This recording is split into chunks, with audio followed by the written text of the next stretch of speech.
자, 교재는 12번입니다. 자, 공동정범에 대한 설명으로서 옳지 않은 것은 했죠. 자, 1번 지문 보면 두 번째 줄 보면 아무런 말도 없이 창밖만 쳐다보았다 했어요. 자, 그랬을 때 횡령죄의 공동정범이 될 수 있을까? 될 수 있습니까? 자, 공동정범이 되려면 공동가공의사가 있어야 되죠. 이 공동가공의사라고 하는 것은 단순히 범행을 제지하지 아니하고 용인하는 것만으로는 부족합니다.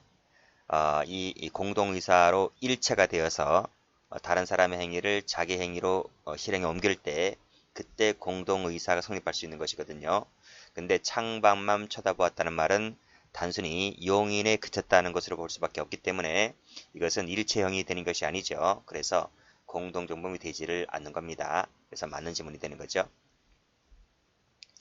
자, 2번 질문 가보죠.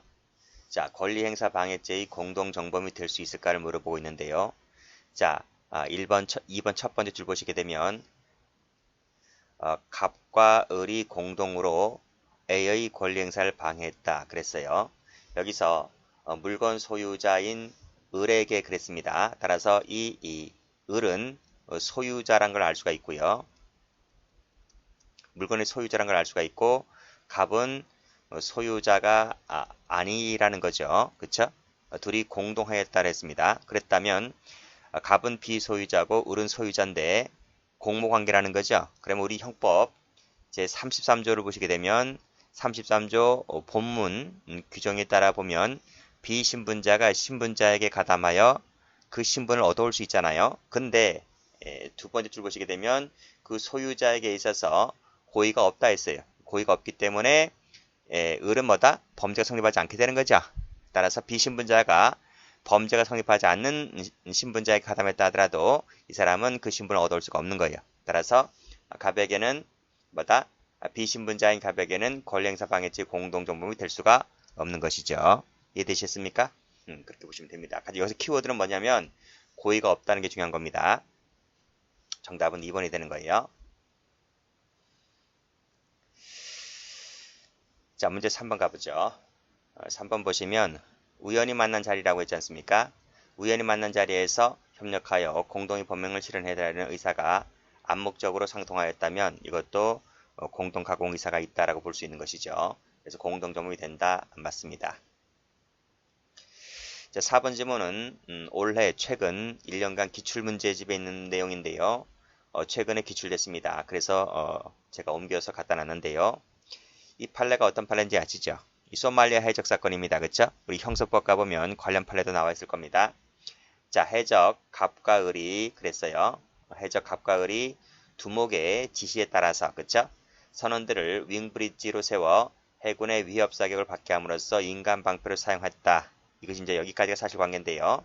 여기서 이 해적 부하죠. 부하 갑이 사전 모의는 하였지만 즉 공문을 했다는 겁니다. 자, 선원들을 윙브리지로 내몰았을 당시라고 하는 거예요. 이때 판례는요. 요 윙브리지로 선원들을 내몰았다. 이게 바로 실행의 착수라는 거예요. 실행의 착수. 그리고 이 갑이 사전 모의는 하였지만 총을 버리고 도망갔다 했지 않습니까? 총을 버리고 도망갔다라고 하는 것은 착수 후의 이탈인 거예요. 그렇죠? 이것은 실행의 착수 후의 이탈이다 라는 거예요. 그럼 여기서 무슨 문제가 나옵니까? 그렇죠. 중지미수 문제가 나오는 거죠. 그렇죠? 실행 착수 전에 이탈이라고 하면 중지미수 문제가 안 나오지만 착수 후의 이탈은 중지미수 문제가 나오는 것입니다. 그래서 공동정범 중 일부이자가 다른 공범자 전원의 실행행위를 중지시켰을 때 중지미수가 인정되는 것이죠. 근데 이 사실관계를 보게 되면 다른 공범자 전원의 실행행위를 중지시킨 바가 없죠. 없기 때문에 이탈로 볼 수가 없다는 것입니다. 그래서 이것은 맞는 지문이 되는 거예요. 그래서 옳지 않은 것은 정답 2번 되겠습니다. 자, 1번도 예전에 뭐 다른 쪽에서 출제가 된 적도 있었고 다 출제가 된 적이 있었는데 이제 4번 같은 경우가 올해 처음으로 이제 다른 직렬에서 한번 나온 적이 있고 2번이 최신 판례인데요. 2번은 많이 보셔야 돼요. 2번은 출제 가능성이 높아요. 2번은 출제 가능성이 계속 나올 거예요. 자, 13번 가볼게요. 자, 불가불적 사후행위에 관한 설명 중에서 옳은 것은 그랬습니다. 자, 1번은 많이 보셨죠? 그쵸? CD를 절취했으니까 여기서 절도죄가 될 것이고요. 영업비밀을 부정 사용했다라고 했을 때 영업비밀 부정 사용죄가 될 것이에요. 그래서 앞에 것은 절도죄는 개인적 법익이죠. 그리고 영업비밀 부정 사용죄는 사회적 법익입니다. 그래서 보호법익이 달라요. 그래서 불사가 되는 것이 아닙니다. 죄가 각각되는 겁니다. X. 자, 2번 가봅니다. 자, 미등기 건물의 관리를 위임받아 보관하고 있는 자입니다. 이 자가 이 미등기 건물 주인이죠. 주인의 승낙 없이 자신의 명의로 보존 등기를 마쳤을 때 이때 횡령죄 기수가 됩니다. 횡령죄 기수가 된다. 그쵸? 자, 일단 끊어볼게요. 자, 그리고 난 이후에 기수가 된 이후에 근저당권 설정 등기를 마쳤다는 거예요. 근저당권 설정 등기 뭡니까? 이게 자기 앞으로 등기가 됐잖아요. 그러니까 은행에 간 거예요. 은행에 가서 대출받은 겁니다. 이 대출받은 것을 뭐라 합니까? 대출받았다라고 했을 때, 은행 대출을 받았다라고 했을 때 근저당권 설정 등기를 경료합니다. 은행에서. 그쵸? 그랬을 때 요것은 무슨 죄가 될 거냐라는 거예요. 자, 이건 별도의 이 피해자 입장에서 봤을 때 새로운 법익 침해가 있어 없어요? 이 부분은 새로운 법익 침해가 없잖아요. 새로운 법익 침해가 존재하지 않는다. 그래서 이것은 불사가 되는 거예요. 그쵸? 정답은 그래서 2번 되겠습니다. 자, 3번 판례 잘 보셔야 돼요. 3번 판례는 판례가 변경된 겁니다. 자, 부동산에 피해자 명의 근저당권을 설정해 줄 의사가 없음에도 피해자를 속이고 근저당권 설정 등기를 약정해서 금을 편취했다라고 했을 때 이건 무슨 죄? 그렇죠. 사기죄가 됩니다. 그렇죠? 일단 끊어보세요. 자, 목적 부동산에 대해서 제3자에게 피해자에게 해준다 했잖아요. 피해자한테 해준다고 했는데 피해자를 배신때려 해서 제3자에게 해줬다는 겁니다. 그렇죠?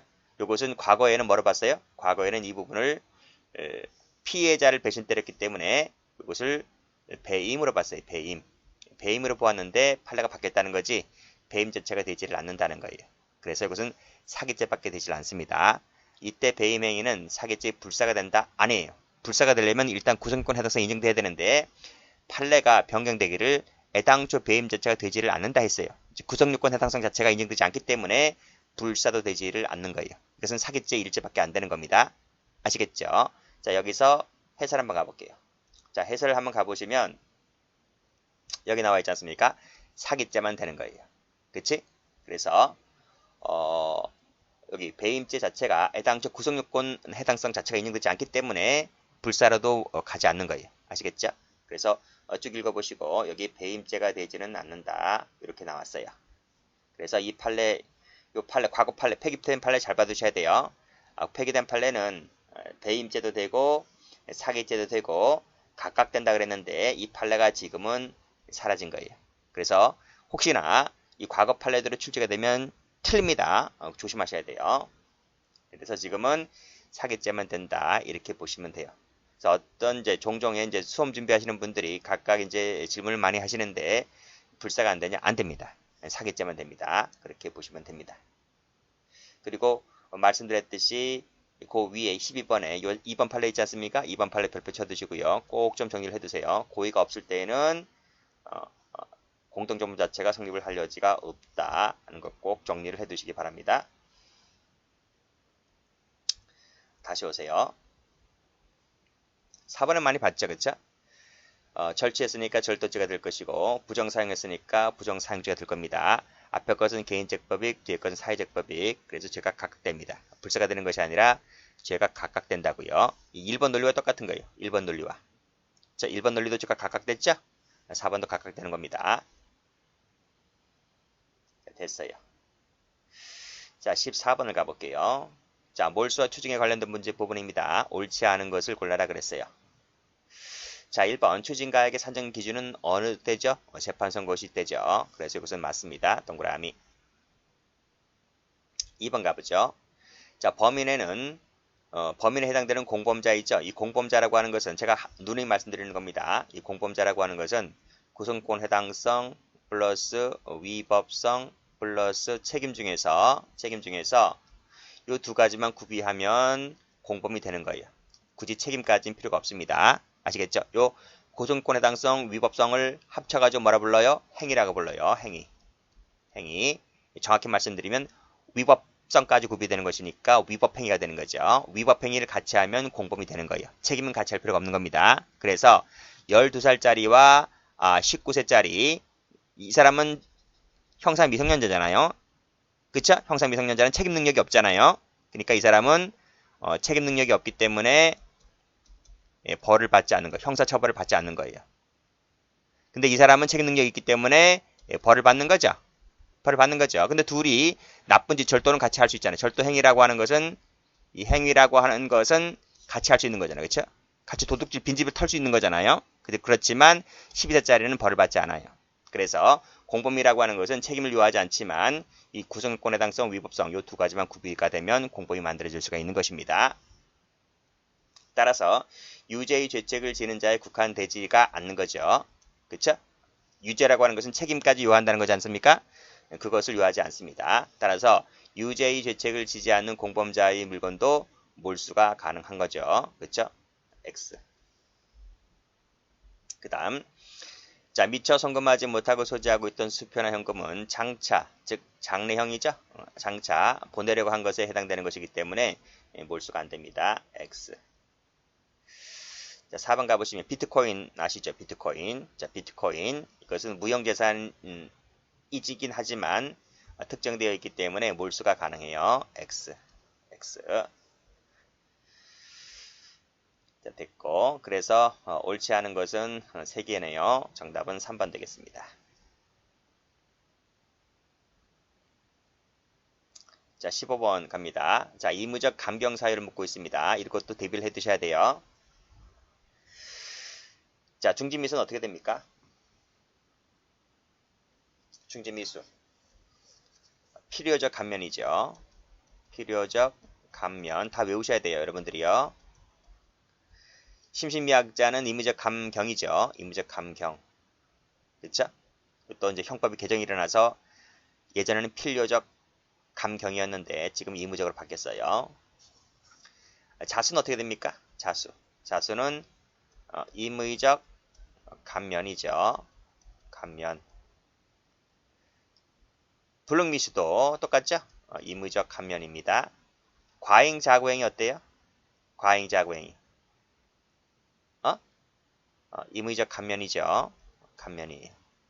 자, 마지막으로 경합범 중 판결을 받지 아니한 죄에 대해서 형성과할 때 이건 뭡니까? 이거 몇 조인지 아세요? 39조예요. 39조. 39조 1항에 나와 있어요.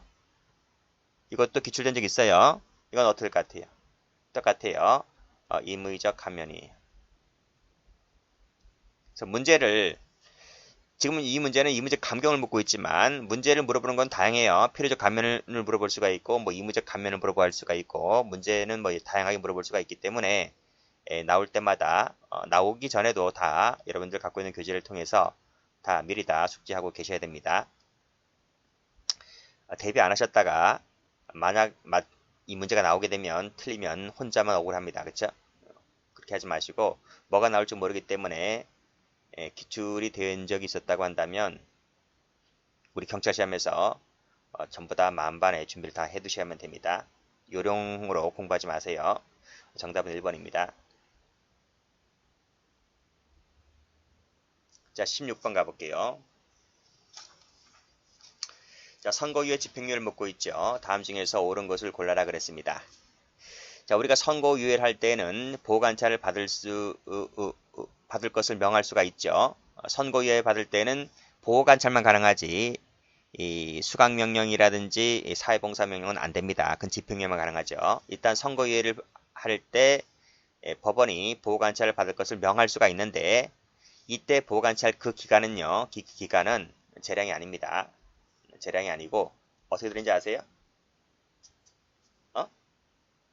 1년이에요. 1년이에요. 1년 이하 하면 틀려요. 이하가 아니라 딱 1년이에요. 1년. 아시겠죠? 그래서 그것도 좀 알아두시고 이건 재량이 아니다. 그러니까 보호관찰 받을 것을 명할 수 있는 것은 재량입니다. 이 부분은 재량인데 보호관찰 때릴지 말지는 법관의 재량인데요. 만약 때린다면 그 기간은 무조건 1년인 거예요. 1년. 아시겠죠? 네, 그러니까 선고유예 기간은 얼마인지 아세요? 선고유예 기간은 2년이에요. 2년이에요. 이것도 정액입니다. 2년 이하가 아니라 2년입니다. 2년인데 이 2년짜리에서 보호관찰을 받을 것을 명할 수 있는 것은 재량이거든요. 근데 만약 보호관찰을 때린다고 한다면 2년 중에 절반에 해당되는 1년을 보호관찰을 때리는 거예요. 아시겠죠? 자, 그 다음 2번 가볼게요. 선고유예 실효 사유 있죠. 거기서 형 선고유예를 받은 자가 자격정지 이상의 형을 처한 전과가 발견됐을 때는 실효를 때리는데요. 이때 실효라고 하는 것은 선고유예 판결이 확정된 후를 말합니다. 전을 말하는 것이 아니라 후에 전과가 발견되었을 때 이게 실효 사유가 되는 거예요. 후에 발견된 거지 전에 발견된 게 아닙니다. 그거 좀 알아두시고 그래 정답은 2번 되겠습니다. 자, 계속 보죠. 자, 3번은 많이 나왔죠? 그쵸? 선고받은 자가 유예기간 중에 고의로 범한죄로 금고 이상의 실형을 선고받아 판결이 확정됐을 때는 집행유예 선고를 취소한다가 아니라 뭐죠? 실효사유 아닙니까? 실효사유. 실효사유는 뭐예요? 효력을 잃는다. 이렇게 해야 돼요. 이건 취소사유가 되는 것이 아니라 집행유예 선고가 효력을 잃는다 해서 실효사유입니다. 아시겠죠? 그 실효사유가 되려면 중이라는 점, 고의라는 점, 금고 이상이라는 점, 실형이라는 점, 확정이라는 점 이게 다 기출됐어요. 중자, 고의, 금고, 실형, 확정이에요. 뭐 과실이라든지 뭐 자격정지라든지 벌금이라든지 집행유예라든지 이렇게 하면 다 틀려요. 확정이에요. 선고하면 틀려요. 자, 4번도 최근에 좀 많이 나오죠. 여기 금고 이상 나와 있고 자격정지 이상 나와 있는데 여러분 형벌을 크게 아시죠? 그쵸? 금고가 자격정지보다 윗선이잖아요. 그치? 그렇기 때문에 금고 이상에는 자격정지 이상의 형을 받은 전과 속에는 금고 이상이 포함되겠죠. 포함됩니다. X. 정답은 2번입니다. 형벌의 순서 아시잖아. 그치?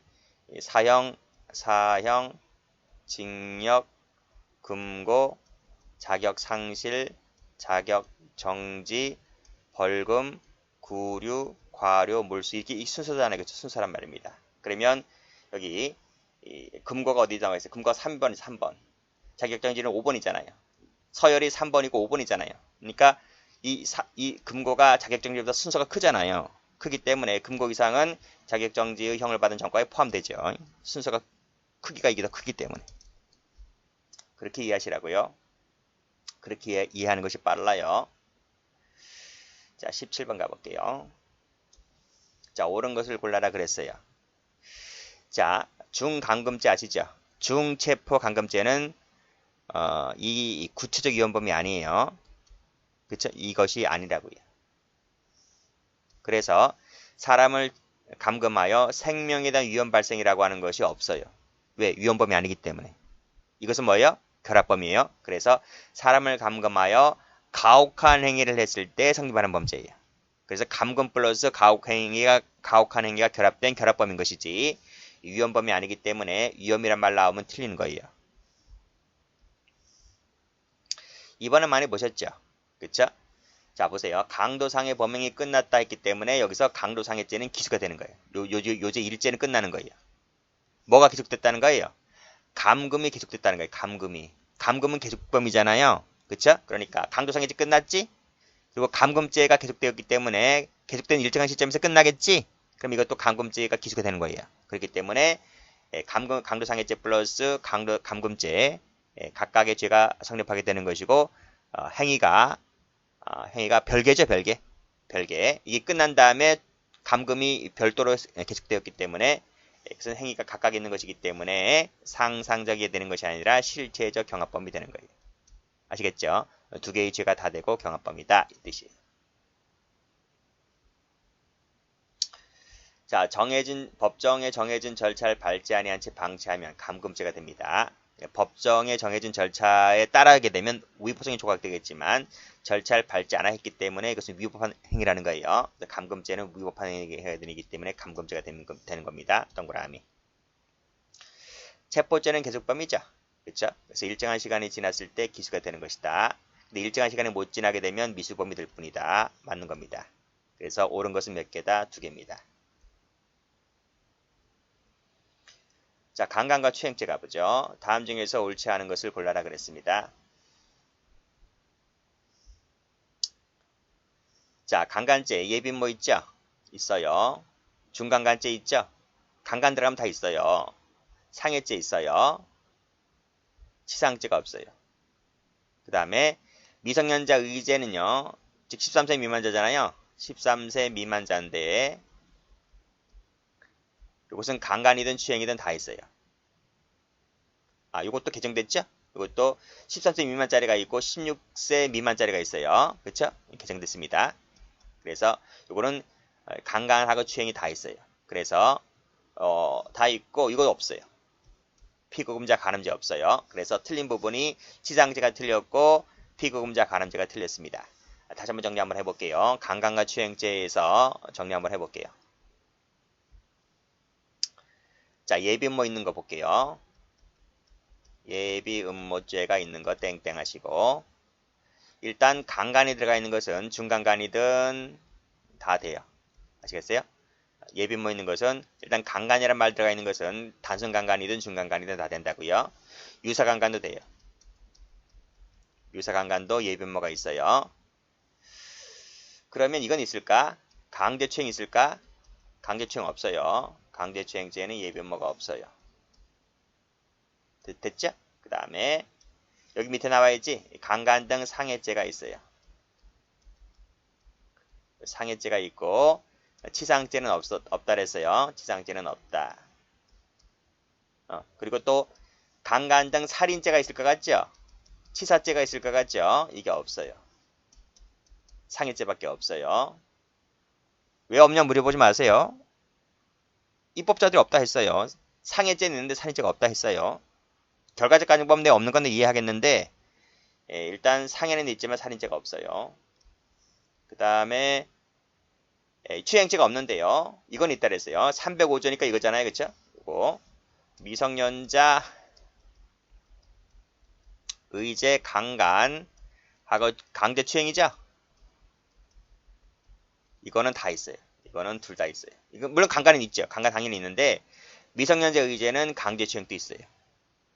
아시겠죠? 그 다음에 나머지는 없어요. 뭐 피구금자 여기 나와 있는 간음죄라든지 업무상 위력이라든지 그쵸? 이거 없어요. 그러니까 일단은 뭐다? 강간은 다 있다. 강간은 다 있다. 그리고 상해가 있다. 추행은 없는데 미성년자 의제는 추행도 있다는 거예요. 그렇게 정의를 해두시면 돼요. 중요한 겁니다. 법조문 중요해요. 법조문 꼭 보세요. 자, 우리 판례는 강제추행죄를 자수범이 아니라고 보죠. 그렇죠? 그래서 간접정범 형태로도 범할 수가 있다. 이렇게 보고 있습니다. 일단 끊고요. 여기서 이 간접정범 형태로도 범할 수가 있는데 이때 그 의사를 실하는 도구로서의 타인 속에는 피해자가 포함된다고 봅니다. 안 된다. X. 자, 다음. 강간죄는 폭행압박과 간음 사이 인과관계가 있어야 되는데요. 그치? 이때 폭행압박은 반드시 간음보다 선행되어야 한다. 그렇진 않아요. 반드시가 틀렸습니다. 그 사실관계는 제 기본서 참조하시면 될 것 같고 그리고 유튜브에도 요 강간죄 파트 요 찾아보시면 그 사실관계 나와 있습니다. 어떤 사실관계인지 꼭 좀 파악을 해두세요. 자, 그 다음 요 리1번 가볼게요. 리1번 보시게 되면 자, 지금 알바를 구하고 있습니다. 편의점에서 업주가 알바생을 구하고 있는데 채용 날짜를 잡았고 채용 보러 간 거예요. 면접 한번 얼굴 보자고 해서 왔어요. 여학생이. 근데 이 업주가 이 구인 광고를 보고 온 이 예비 알바생이죠. 를 집으로 유인하여 성기를 만지고 쭉쭉 이렇게 했다는 거예요. 그랬을 때 아직 정식으로 채용된 것이 아니라 할지라도 이 채용 단계에 있죠. 채용 절차에서 이 영향력 범위 안에 드는 사람도 위력으로 봐요. 지위 이용했다고 보는 겁니다. 채용 권한을 갖고 있는 지위를 이용했다고 보는 거예요. 그래서 이것은 업무상 위력에 따른 추행죄를 인정했다는 판례입니다. 아시겠죠? X. 정식 채용된 건 아니지만 그렇죠? 채용 절차 과정에서 채용 권한을 갖고 있는 이 업주가 이 면접을 보러 온 이 여성을 추행했다고 했을 때 업무상 위력으로 보았다는 판례가 됩니다. 그렇게 정리하시고 그래서 다 틀렸죠? 맞는 것이 없습니다. 정답은 4번 되겠습니다. 19번 가볼게요. 자, 사립대학교 시간강사 임용 관련해서 허위 학력이 기재된 이력서를 제출하였다. 이것은 자기 명의를 제출한 거죠. 타인 명의가 아니고 자기 명의 이력서를 제출했던 사건이죠. 이 누구 사건인가요? 신정아 사건입니다. 신정아 사건인데 이제 이게 이 대학교가 이화여자대학교잖아요. 그쵸? 근데 이 이화여자대학교가 이 이력서를 대충 심사했습니다. 그래서 통과됐다는 거죠. 이것은 뭐다? 이 담당자가 불충분한 심사에 기했다는 거예요. 충분한 심사가 아니라 불충분한 심사. 그 말은 대충 봤다는 거예요. 이것은 위계에 따른 업무 방해죄가 되지를 않는다고 봤습니다. 그래서 맞는 지문이죠. 자, 2번. 자, 미수 외상대금 채권을 포기하고로 약정했다 하더라도 이를 고지하지 않고 외상대금을 수령했다는 것만 갖고서는 위계라고 보지 않았어요. 그래서 업무방해죄가 되지를 않습니다. 정답은 2번입니다. 3번 볼게요. 임의 선택에 따른 계약 체결 과정에 공정을 해야 하는 행위는 입찰방해죄로 처벌할 수가 없다. 왜 그럴까요?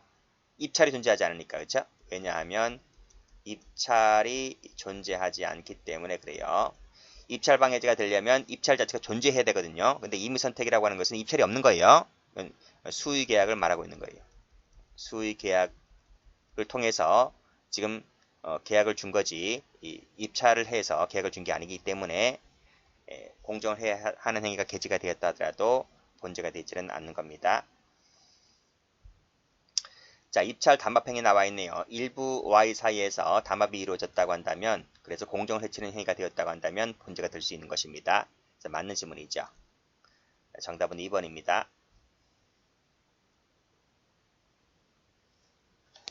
자, 20번 갑니다. 자, 주거침입죄 문제입니다. 다음 중에서 옳지 않은 것을 골라라 했어요. 자, 기억법 문제인데요. 자, 객체를 물어보고 있습니다. 주거침입죄, 퇴거불응죄 똑같죠? 객체는 똑같던 거 아실 거예요. 특수강도죄까지도 똑같아요. 그쵸? 자, 문제는 이겁니다. 야간 주거침입 절도죄인데 똑같을까 다를까? 자, 이게 개정됐습니다. 그렇죠? 최근에 개정됐습니다. 그래서 지금은 똑같아졌어요. 그래서 지금은 주거침입죄, 퇴거불응죄, 야주절, 특수절, 강도 전부 다 똑같아졌어요. 그 말이 무슨 말이냐 하면 이 야간 주거침입 절도죄에서 간수하는 저택이라고 있었잖아요. 그렇죠? 간수하는 저택 이게 있었는데 이게 삭제됐어요. 최근에 개정으로 인해서. 그래서 이게 삭제가 되었고 그 다음에 자동차도 없죠. 자동차도 이게 없어요. 그래서 지금은 주거침입죄, 퇴거불응죄, 야주절, 특수강도가 똑같아졌다는 것을 꼭 기억을 해두시기 바랍니다. 동그라미가 된 거예요. 아시겠죠? 그 시행 날짜가 이제 12월 달이야. 그러니까 2021년도 12월 달부터 이제 시행됩니다. 그래서 그 시행되는 날짜에 맞춰서 경찰 승진도 준비하셔야 됩니다. 지금 똑같아졌습니다. 자, 여기 한번 보세요. 여기가 이제 옛날 야주절 조문입니다. 그렇죠? 사람의 주거, 간수하는 저택, 그 다음에 관리하는 건조물이죠. 이게 관리하는 건조물, 선박, 항공기, 점유하는 방실인데 여기서 이게 빠진 거예요. 요 간수하는 저택이란 말이 삭제된 거예요. 아시겠죠? 여기 이제 야주절 조문이거든요. 야간 주거 침입 절도죄 330조 조문입니다. 그래서 간수한 저택이 지금 들어가면 틀려요. 자, 주거 침입죄와 퇴거불응죄는 법정이 똑같다는 거 아시겠죠? X. 자, 주거 신체 수색죄의 객체는 뭐가 들어갑니까? 신트가 들어가죠. 그 다음에 자동차가 들어가요. 이 두 가지가 들어간다는 점에서 주거 침입죄와 좀 다른 겁니다. 그쵸? 좀 맞는 지문입니다. 동그라미.